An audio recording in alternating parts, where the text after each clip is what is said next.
Hello students, once again good morning to all. Welcome back in the session of elective accounting. Students, from yesterday we started with the unit number 1, that is accounts of professional persons, in which first of all I had given you the list of terms that we will use in this unit. Then after we discussed yesterday first of all introduction and then methods of keeping accounts. Two methods were there, cash system and mercantile system. Now students, our next topic is professional persons accounts. That means how the accounts are prepared by such professional persons at the end of the year. As far as your syllabus is concerned, તમારા સિલેબસમાં આ ચાર professional persons પોતાના accounts કઈ રીતે prepare કરે છે એમની theory એ આપણે સ્ટડી કરવાની છે. 4 professional persons are there. Number 1, lawyers account. Second, solicitors account. Third, chartered accountants accounts. And fourth, doctors account. Right? Let's start with that. Number 1, solicitors account. Now students, as I told you, it can be said there is a minor difference between solicitors and lawyers. બંનેનો meaning તમે વકીલ એવો કહી શકો, પણ બંનેની વચ્ચે એક માઇનર ડિફરન્સ છે. Solicitors can be called a legal expert. સોલિસિટર્સને તમે એક લીગલ એક્સપર્ટ છે એમ કહી શકો. And generally it may happens that they do not appear in the court for any cases. એ જનરલી તમને એક લીગલ કન્સલ્ટન્ટ તરીકે વધુ વર્ક કરે. રાઈટ? વેધર લોયર્સ છે એ લોકો વધુ પડતા કોર્ટમાં કેસીસ માટે અપિયર થાય. Here you can read the first point. Solicitors are the professional persons who prepare cases for their clients and act as a link between clients and advocates. સોલિસિટર્સ છે એ કોર્ટમાં જઈને કેસ છે જનરલી ન લડે, but they work as a link between client and an advocates. Advocate means lawyer. Lawyer and a client વચ્ચે એક link તરીકે workout કરે and prepare the cases on behalf of their client. Second point, they work as a legal expert. The main work of solicitors is to perform as a legal expert, right, and prepares various legal documents and also undertake works where legal formalities are required. Generally, certain type of work where legal procedure is required, legal formalities are required, at that time solicitors comes to and help. આ ખ્યાલ આવે છે students? Right? ત્યારે સોલિસિટર્સ છે તમને help કરી શકે. Say for an example, you want to buy a land in a city. તમે એક સિટીમાં લેન્ડ જમીન છે પરચેસ કરવા માગો છો and you selected or you pass one land. તમને એક લેન્ડ છે ગમે છે, જમીન છે ગમે છે, and but before purchasing that land you might see the legal documents. એમના જે બધા જ ડોક્યુમેન્ટ્સ છે, સ્ટેમ્પ્સ છે, એ પહેલાં તમે ચેક કરો છો. રાઈટ? કાગળ જે તમે કહો છો લીગલ ડોક્યુમેન્ટ્સ, એ લેન્ડના બધા ચેક કરો છો and those legal documents are or can be shown to the solicitors whether these legal documents are correct or not, whether is there any requirement of additional documents or not. Right? કે સોલિસિટરનું કામ છે એક legal expert તરીકે એક legal advice આપવાનું છે. Right? કે તમે કોઈ પ્રોપર્ટી પરચેસ કરવા માગો છો, કોઈ એવી લીગલ મેટર્સમાં તમારે એડવાઇસની રિક્વાયરમેન્ટ છે, at that time solicitors can help you. In the third point, one example is given. For example, buying a property or a business. But obviously, if you want to buy a property or if you want to take over any business, in that case, legal procedure must be there. ત્યારે legal procedure ત્યાં થશે. And for that legal procedure, you will need the help of solicitors. Next point. So, clients can approach the solicitors for legal consultation. In short, clients. That means one type of customer for the solicitor. Solicitor માત્ર શું કહેવાય? Customer. તો clients છે એ ત્યારે સોલિસિટર્સને approach કરી શકે છે for the legal consultation or advice. Next point, main transactions of solicitors. કોઈપણ સોલિસિટર્સ છે એમના મેઇન ટ્રાન્ઝેક્શન્સ વ્યવહારો ક્યાં ક્યાં હશે? Number 1, recovering money from clients and make payment on behalf of clients. Generally, solicitors will collect the money from the client in advance to make certain payment on behalf of clients. Say for an example, તમારે કોઈ એક property purchase કરવી છે અને to purchase that property it may happens કે solicitors છે એ તમારી પાસેથી 20,000 રૂપીસ છે અત્યારે એડવાન્સમાં લેશે. વાય? બિકોઝ એ પ્રોપર્ટીના જે પણ લીગલ ડોક્યુમેન્ટ્સ રેડી કરવાના છે, ચેક કરવાના છે અને જે પણ કોઈ એડિશનલ લીગલ રિક્વાયરમેન્ટ છે એ પરફોર્મ કરવા માટે સોલિસિટર્સને ક્યાંક ને ક્યાંક તમારા વતી પેમેન્ટ છે કરવાનું રહેશે. And to make that payment clients will give you the money in advance અને સોલિસિટર્સ છે પછી એ અમાઉન્ટ જેમને મળે છે ક્લાયન્ટ પાસેથી એમાંથી છે પેમેન્ટ કરી શકે. પેમેન્ટ કોનું કરે છે? On behalf of client. આ ખ્યાલ આવે છે? 20,000 રૂપીઝ હું ક્લાયન્ટ પાસેથી એડવાન્સમાં લઈ લઉં અને પછી એમાંથી ક્લાયન્ટના વતી જે પણ એક્સપેન્સીસ હશે એ હું કરીશ. આ ખ્યાલ આવે છે students? Second point, collecting fees from clients. But obvious છે, આફ્ટર કમ્પ્લીટિંગ ધ મેટર એક વખત કમ્પ્લીટ થઈ જાય, પ્રોપર્ટી પરચેસ થઈ જાય કે મેટર છે તમારે સોલ્વ થઈ જાય, then after solicitor will charge the fees from their client. પછી એમની પાસેથી પોતાની શું કલેક્ટ કરી શકે? Fees. Third point, making petty disbursement on behalf of clients etcetera.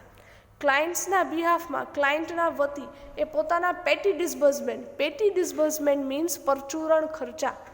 Must remember students, petty disbursement means sundry expenses or we can say કે જેને તમે કહો છો પરચુરણ ખર્ચ, એ ક્લાયન્ટના વતી કોઈ કરવાના હોય તો એ કરી શકે. Like a small expenses like printing હોય, સ્ટેશનરી હોય એટસેટ્રા. આ ખ્યાલ આવે છે સ્ટુડન્ટ્સ? તો એમના મેઇન ટ્રાન્ઝેક્શન ક્યાં છે? નંબર 1, ક્લાયન્ટ પાસેથી એડવાન્સમાં મની લેશે અને એમના વતી પેમેન્ટ કરે છે કોઈ લીગલ મેટર્સમાં. સેકન્ડ, પોતાની ફીઝ કલેક્ટ કરશે. અને થર્ડ, એમના વતી કોઈ લીગલ અથવા તો પેટી ડિસબર્સમેન્ટ કરવાના છે, કોઈ પરચુરણ ખર્ચ છે તો એ કરશે. So these are the main transactions which are generally connected with the solicitors. Next point, so it is very important to note that all money received from the clients should be kept and recorded with great accuracy. Students must pay attention. ધ્યાન આપજો. તમને client પર તરફથી જે પણ advance money receive થાય છે એને તમારે બહુ કેરફુલી છે એ એવું કહી શકીએ કે સાચવીને રાખવાના છે. Why? Because on behalf of client you are doing all the transactions. તમે તમારા ક્લાયન્ટના વતી બધા ટ્રાન્ઝેક્શન્સ કરો છો એટલે એમના તરફથી તમને જે પણ મની રિસીવ થાય છે એમાંથી તમારે ટ્રાન્ઝેક્શન કરવાના છે. એટલે મની છે એ અમાઉન્ટ છે એને તમારે બહુ જ કેરફુલી સેપરેટલી રેકોર્ડ કરીને રાખવાના છે વિથ ગ્રેટ એક્યુરસી. એમાં પછી એક પણ પેનીની, એક પણ અમાઉન્ટની મિસ્ટેક હોવી જોઈએ નહીં. હરેક અમાઉન્ટનું યુસેજ ક્યાં અને કઈ રીતે કરેલો છે. ટોટલ તમને 20,000 રૂપીઝ જો રિસીવ થાય છે તો આ 20,000 રૂપીઝમાંથી ફર્સ્ટ 5,000 છે ક્યાં યુઝ થાય છે, બીજા અમાઉન્ટ છે ક્યાં યુઝ થાય છે, એના બધાના રેકોર્ડ તમારે પ્રિસાઇઝલી પ્રોપરલી મેન્ટેન કરવાના છે. Next point, at the same time money received from clients should kept separate from the solicitors own money. It's quite natural students. Solicitors છે પોતાના પર્સનલ જે મની છે એમનાથી ક્લાયન્ટના જે મની જે એમને રિસીવ થયા છે એ કેવા રાખશે? સેપરેટ, અલગ. બંને ક્યારેય સાથે છે મેન્ટેન કરશે નહીં. The record maintain by the solicitors for his own money and for clients money should be kept separately. કેવા રાખશે? અલગ જ. આ ખ્યાલ આવે છે students? Right. Next, so we can say solicitors keep two bank accounts. Generally in a practice solicitors are keeping two bank accounts. Number 1, one for his own money, એક તો પોતાના ઇન્ડિવિજ્યુઅલ ટ્રાન્ઝેક્શન પોતાના પૈસા માટેનું, right, on money. And second, one for his clients money.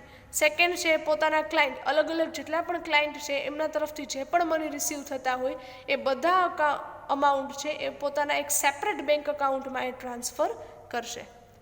ચલો આ ખ્યાલ આવે છે students. 2 type of bank account kept by the solicitor. Second one પોતાનું separate individual personal account, right, જેમાં પોતાના પર્સનલ ટ્રાન્ઝેક્શન જ છે.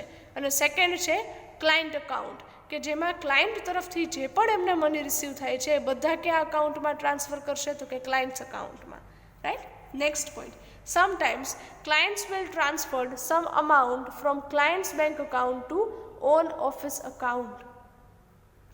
That means એવું બની શકે, સ્ટુડન્ટ્સ અહીંયા એક કરેક્શન કરજો, ક્લાયન્ટ્સ વિલ ટ્રાન્સફર નથી, સોલિસિટર્સ વિલ ટ્રાન્સફર. સોલિસિટર્સ છે એ ક્લાયન્ટ્સના બેંક અકાઉન્ટમાંથી અમુક અમાઉન્ટ છે એ પોતાના પર્સનલ અકાઉન્ટ એટલે કે ઓફિસ અકાઉન્ટમાં એ ટ્રાન્સફર કરી શકે છે. એવું ક્યારે બને સ્ટુડન્ટ્સ? ફરીથી રિપીટ કરું છું, બે અકાઉન્ટ છે, એક તો પર્સનલ ઓફિસ અકાઉન્ટ, સોલિસિટરનું પોતાનું પર્સનલ ઓફિસ અકાઉન્ટ, અને સેકન્ડ છે ક્લાયન્ટ અકાઉન્ટ કે જેમાં ક્લાયન્ટના મની રિસીવ થાય છે. તો એવું બની શકે કે સોલિસિટર્સ ક્લાયન્ટ્સના અકાઉન્ટમાંથી અમુક અમાઉન્ટ એ પોતાના પર્સનલ ઓફિસ અકાઉન્ટ છે એમાં ટ્રાન્સફર કરે. એવું ક્યારે બને? Next example is given. For example, when solicitor has paid on behalf of clients from his own money, then he would draw a check and transfer the amount so paid by him to his office account from client's account.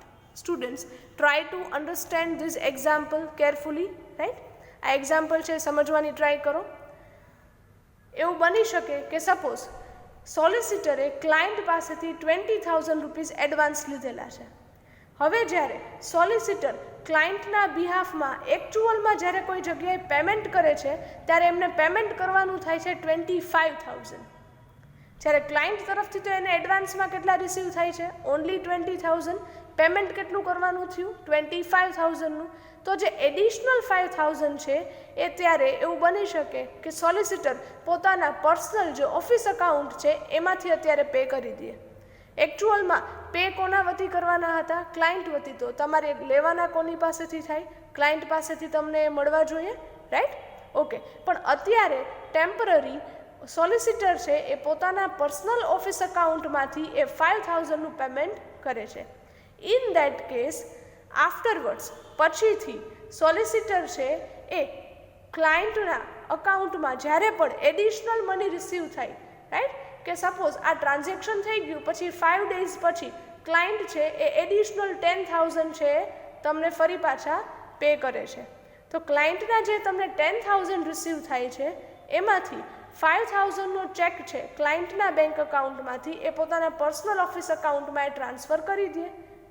Y? Because પહેલાં ક્લાયન્ટના વતી એમણે already 5,000 pay કરેલા હતા, એટલે અત્યારે 5,000 છે એ જે પોતાના પર્સનલી એણે યુઝ કરેલા હતા એ હવે પોતે ક્લાયન્ટના બેંક અકાઉન્ટમાંથી પોતાના અકાઉન્ટમાં છે ટ્રાન્સફર કરી લેશે. આ ખ્યાલ આવે છે સ્ટુડન્ટ્સ? સમજાય છે, right? Okay. So students, these are the generally transactions which are connected with the solicitors. Number 1, એક તો એમને એડવાન્સ મની રિસીવ થાય છે ક્લાયન્ટ પાસેથી. Why? To make certain payment on behalf of clients. Second, એક તો એઝ એ ઇન્કમ તરીકે એને રિસીવ થશે fees from client. And third, કે ક્લાયન્ટ વતી એ ક્યારેક પેટી ડિસ્બર્સમેન્ટ છે એ કરી શકે છે. અને ટ્રાન્ઝેક્શન્સ કરવા માટે એ જનરલી કેટલા અકાઉન્ટ્સ મેન્ટેન કરે છે? 2 bank account. First four his own money, that means personal પોતાનું ઓફિસ અકાઉન્ટ, અને સેકન્ડ છે clients account, right? Okay. Second professional person is lawyer's account. Just like other professionals, lawyers are also busy persons and they also do not maintain the complete books of accounts by mercantile system. Just like solicitors and other professional persons, even lawyers do not have enough time to maintain the complete books of account like mercantile system. Mercantile system ની જેમ lawyers પાસે પણ complete books of account prepare કરવાનો time નથી. Next point, the only difference between the accounts of lawyers and solicitors is that okay students, અહીંયા એક correction કરજો. બંને વચ્ચેનો ડિફરન્સ શું છે એ તમને અહીંયા કહે છે. સોલિસિટર્સ અને લોયર્સ વચ્ચેનો ડિફરન્સ એ જ છે. સેકન્ડ લાઇનમાં છે ઇઝ ધેટ સોલિસિટર્સ, ત્યાં તમારે કરેક્શન કરવાનું છે lawyers. Is that lawyers do not advise the clients like solicitors. લોયર્સનું કામ એ સોલિસિટર્સની જેમ ક્લાયન્ટને ખાલી એડવાઇઝ આપવાનું નથી. Is it clear students? આ સમજાય છે, રાઈટ? કરેક્શન ક્યાં કરો છો? The only difference between the accounts of lawyers and solicitors is that lawyers do not advise the clients like solicitors. Lawyers નું કામ ખાલી એડવાઇસ આપવાનું નથી સોલિસિટર્સની જેમ. Next point, lawyers usually prepares cases for their clients. Lawyers નું work શું છે? To prepare cases for their clients and appear in the court of law on behalf of the client and to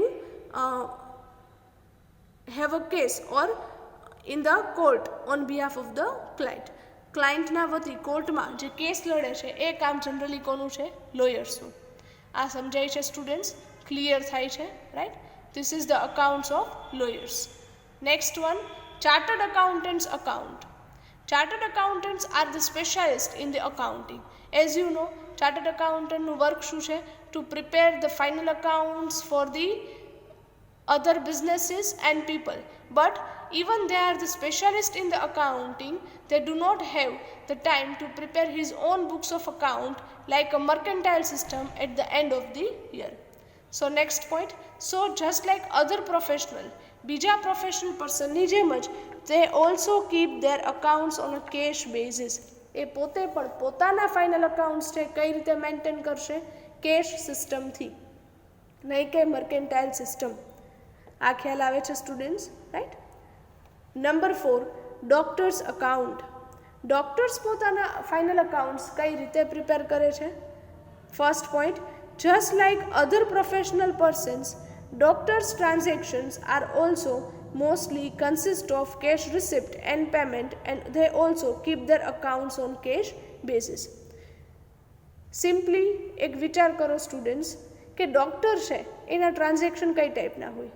કાં તો એમને કેશમાં amount છે receive થતી હોય, કાં તો એ કેશમાં કોઈ પેમેન્ટ કરતા હોય, right?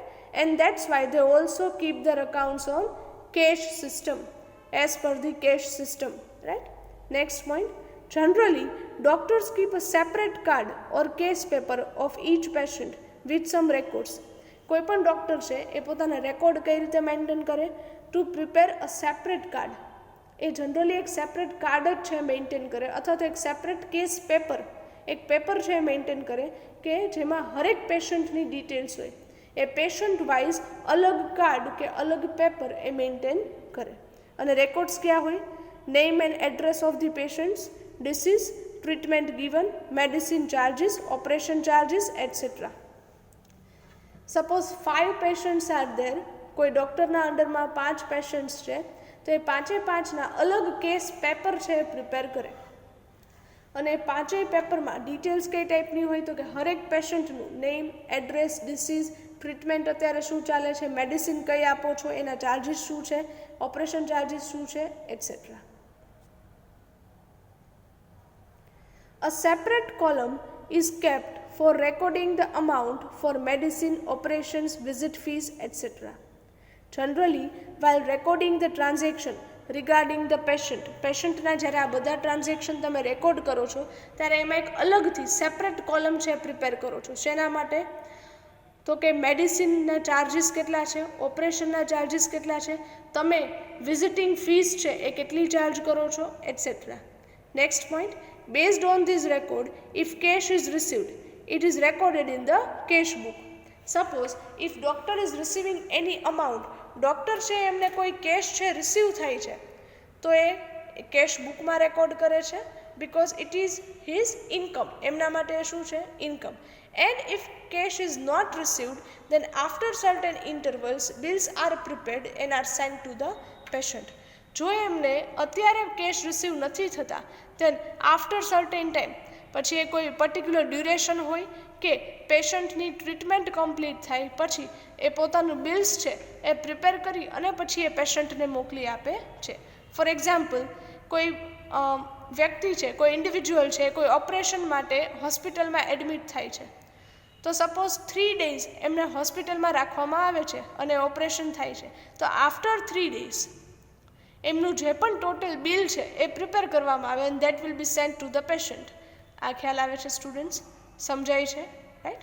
In short, all these professional persons are keeping their accounts as per the cash system, not as per the mercantile system. Why? Because એમના જનરલી કેશ ટ્રાન્ઝેક્શન જ વધુ હોય છે, જ્યારે ક્રેડિટ ટ્રાન્ઝેક્શન એમના ક્યારેય અથવા તો વધુ હોય નહીં. ક્રેડિટ ટ્રાન્ઝેક્શન ક્યાં આવે? જનરલી ગુડ્સ સેલિંગમાં. જ્યારે બિઝનેસ છે એમાં છે ક્રેડિટ ટ્રાન્ઝેક્શન્સ છે એ વધુ આવે છે. ચલો અહીં સુધી ક્લિયર થાય છે સ્ટુડન્ટ્સ? સમજાય છે? Right? Okay. Now, our next topic is books of accounts of solicitors. Students, તમારા પ્રેક્ટિકલ सम्सની વાત કરીએ તો આ યુનિટમાંથી તમને પ્રેક્ટિકલ सम्स જ પૂછાય છે 20 માર્ક્સના, રાઈટ? બટ એમાં પણ ફ્રીક્વન્ટલી અથવા તો મેજોરિટી સોલિસિટર્સના જ તમને सम्स પૂછે છે, નહીં કે કોઈ બીજા પ્રોફેશનલ પર્સન્સના, રાઈટ? એટલે પ્રોફેશનલ પર્સનમાં આપણે મેજોરિટી પ્રેક્ટિકલ જે सम्स છે કેલ્ક્યુલેટ કરશું. એ કોના કરશું? કે સોલિસિટર્સ પોતાના બુક્સ ઓફ અકાઉન્ટ કઈ રીતે મેન્ટેન કરે છે. સો before starting with the practical sums at least we should have an idea કે સોલિસિટર્સ છે એ કઈ કઈ બુક છે પ્રિપેર કરે છે, ક્યાં અકાઉન્ટ્સ છે મેન્ટેન કરે છે, etcetera. So here first we will learn the books of accounts which are prepared by the solicitors. Number 1, general cash book. Cash book means students જેને તમે અત્યાર સુધી કહેતા રોકડ બુક અથવા તો રોકડ નોંધ, કે જેમાં તમામ કેશ ટ્રાન્ઝેક્શન એટલે કે રોકડ વ્યવહાર છે એ તમે નોટ ડાઉન કરો છો. So first one is general cash book. You can read, as we have discussed, a solicitor kept 2 accounts, one for client's money and one for his own money. આપણે પહેલાં પણ વાત થઈ, રાઈટ, કે solicitor is maintaining 2 type of accounts, one for his own money એટલે કે personal office account and second one is for the clients money. Same way a cash book is prepared with 2 columns on each side. જ્યારે તમે cache book prepare કરો છો, right, રોકડ નોંધ બનાવો છો, ત્યારે એમાં અમાઉન્ટની 2 કોલમ છે તમારે એડિશનલ પ્રિપેર કરવાની રહેશે. 2 columns on each side means what? There are 2 sides of every ledger. કોઈ પણ લેજર હોય એની કેટલી સાઇડ હોય? 2. ડેબિટ એન્ડ ક્રેડિટ, ઉધાર અને જમા. તો બંને સાઇડ 2 columns છે પ્રિપેર કરવામાં આવે. One for recording the firm's own transaction. First column છે શેના માટે છે? અમાઉન્ટની. ફર્સ્ટ કોલમમાં સોલિસિટર પોતાના ફર્મના એટલે કે પોતાની ઓફિસના ટ્રાન્ઝેક્શન્સ છે જે પણ કેશના એ રેકોર્ડ કરશે. And second column other for relating to clients money. અને સેકન્ડ કોલમ જે પ્રિપેર કરે છે એમાં ક્લાયન્ટ્સના જે પણ મની એમને રિસીવ થાય છે કેશમાં કે કેશમાં પેમેન્ટ કરે છે એ રેકોર્ડ કરે છે. એટલે કે જેવી રીતે બેંક અકાઉન્ટ સેપરેટ મેન્ટેન થાય છે એ રીતે કેશ બુકમાં પણ 2 column પ્રિપેર કરી અને સેપરેટલી તમે એને રેકોર્ડ કરો છો. એક કોલમ શેના માટે છે? For the transaction related with the office and second one transaction related with the clients money. ક્લાયન્ટ્સના મની રિલેટેડ ટ્રાન્ઝેક્શન અને સેકન્ડ પોતાના પર્સનલ ટ્રાન્ઝેક્શન માટે, રાઈટ? સો કેશ બુકમાં પણ બંને સાઈડ અમાઉન્ટની કેટલી કોલમ હશે? 2. Next point, all amount received and paid should be made by check through only. સોલિસિટર્સના મેજોરિટી ટ્રાન્ઝેક્શનમાં જ્યારે એમને કોઈ પણ અમાઉન્ટ રિસીવ થાય અથવા તો એ કોઈ પણ અમાઉન્ટ પે કરે એ ઓલવેઝ શેના થ્રુ થશે? Only through the cheque. Why? Because cheque is considered as an authenticated or legal document. બરાબર? તમે ચેકમાં કોઈ પણ ટ્રાન્ઝેક્શન કરો છો એટલે લીગલ ડોક્યુમેન્ટ થઈ ગયું, right? Next, second one, petty cash book. પેટી કેશ બુક મીન્સ પરચુરણ વ્યવહાર નોંધવા માટે, પરચુરણ રોકડ વ્યવહાર નોંધવા માટે તમે જે બુક પ્રિપેર કરો છો એ છે petty cash book. When small payment in cash are made it is to be recorded in petty cash book. જ્યારે સોલિસિટર કોઈ સ્મોલ પેમેન્ટ કરે છે, નાના એવા પરચુરણ વ્યવહાર કરે છે કેશમાં, at that time it is to be recorded in the petty cash book. As per the rule all payments made by cheque are to be recorded in general cash book. જ્યારે તમે કોઈ પણ ટ્રાન્ઝેક્શન સોલિસિટરનું એ ચેકમાં થાય ત્યારે એ બધા transaction ક્યાં record કરવાના? General કેશ બુકમાં, એટલે કે first book. And all payment made by cash must be recorded in petty cash book. અને એવા કોઈ પણ ટ્રાન્ઝેક્શન કે જે તમે કેશમાં કરો છો અને એ પણ સ્મોલ પેમેન્ટ હોય ત્યારે તમારે શેમાં રેકોર્ડ કરવાના છે? પેટી કેશ બુકમાં. ચલો, બંને વચ્ચેનો ડિફરન્સ ખ્યાલ આવે છે સ્ટુડન્ટ્સ, રાઈટ? જનરલ કેશ બુકના ટ્રાન્ઝેક્શન બધા શેના હશે? ચેકથી થયેલા. જ્યારે પેટી કેશ બુકમાં ટ્રાન્ઝેક્શન ક્યાં હશે? એવા ટ્રાન્ઝેક્શન કે જે સ્મોલ છે અને કેશમાં થયેલા છે એ બધા ટ્રાન્ઝેક્શન તમે રેકોર્ડ કરો છો પેટી કેશ બુકમાં. Next paragraph, a separate column is kept for recording all petty disbursement made on behalf of clients, which is headed as client's account. That means કે જ્યારે તમે તમારા ક્લાયન્ટના બિહાફમાં, ક્લાયન્ટના વતી કોઈ એવા પેટી ડિસ્બર્સમેન્ટ એટલે કે પરચુરણ ખર્ચ કરો છો ત્યારે તમારે હેડિંગ શું આપવાનું છે? ત્યાં પેટી કેશ બુકમાં જ્યારે તમે રેકોર્ડ કરો છો ત્યારે it is to be headed as client account. ત્યારે તમારે ક્યાં ખાતે ટ્રાન્સફર કરવાના છે? ક્લાયન્ટના ખાતે, એટલે કે ક્લાયન્ટ્સના અકાઉન્ટથી ટ્રાન્સફર કરવાના છે. કઈ રીતે સ્ટુડન્ટ્સ? ઓકે, તમે જર્નલ એન્ટ્રી કઈ પાસ ઓન કરો?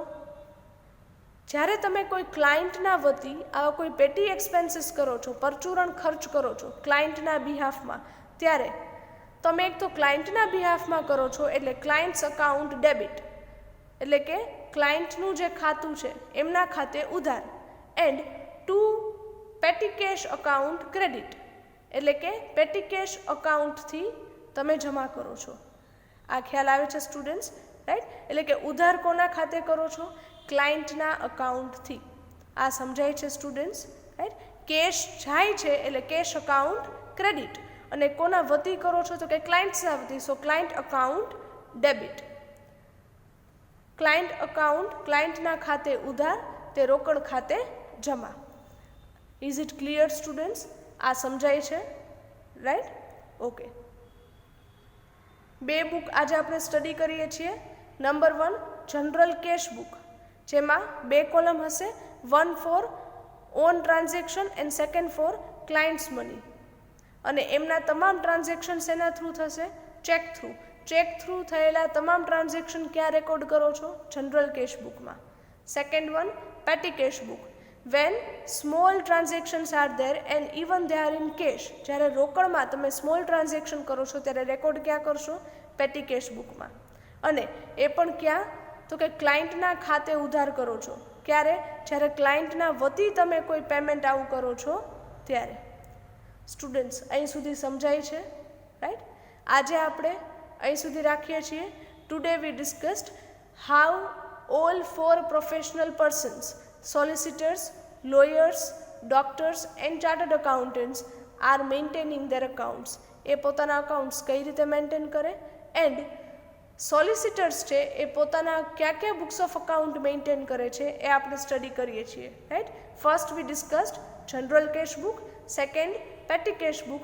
રિમેઇનિંગ we will discuss in our next session. બાકીના છે આપણે નેક્સ્ટ સેશનમાં ડિસ્કસ કરશું. So here with this I am ending up the session of today. Thank you very much and have a good day.